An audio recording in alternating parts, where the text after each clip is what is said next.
Now, another two functions that I want to discuss is min and max. What will min and max do? Min will give us, as you expect, the minimum value from for a specific column. Let me type here. Min will give the minimum value for a specific column. So in our case, it's 0 because probably there is a column which has the value 0. And also max is the same, but the maximum value for a specific column. Select max, amount from payment,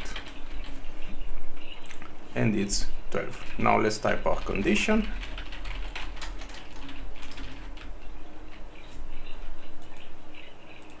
Where customer ID is 341.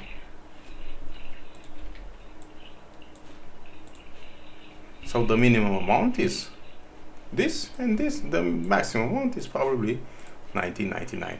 It's pretty straightforward. Now, this amount is the data type is a numeric. What will happen, for example, let me type here start from language.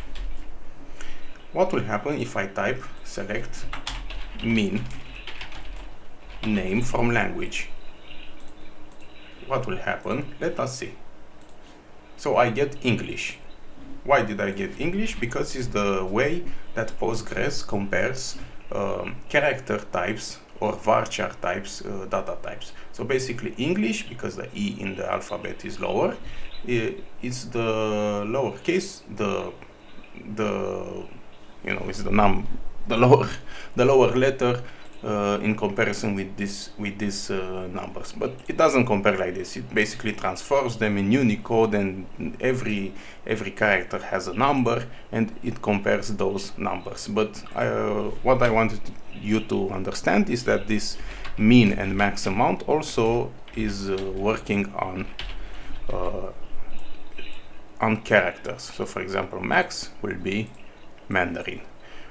So this is all about min and max, and this pretty much is like these inbuilt functions in Postgres. Now there are others, but you have to understand that every function like this is calculating or is computing from a number of columns and returns only one result. So this is the thing that I wanted to understand, because it's very important when we will discuss about group by. But for now, just try to look on them, and maybe I can give you an exercise. Find out. Let's give you an exercise that will involve also joins and count. So let me go here to customer. Let me select a customer,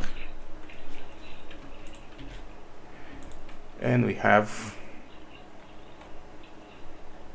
let's go to our 31, Peter. So the exercise is something like this.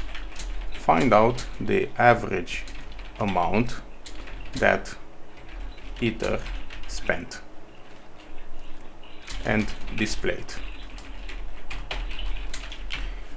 I won't give you hints, just try to think how will you do this.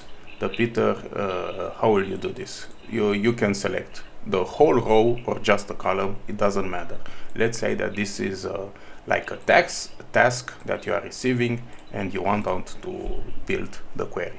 Try to do this and see you in the next video with the solution.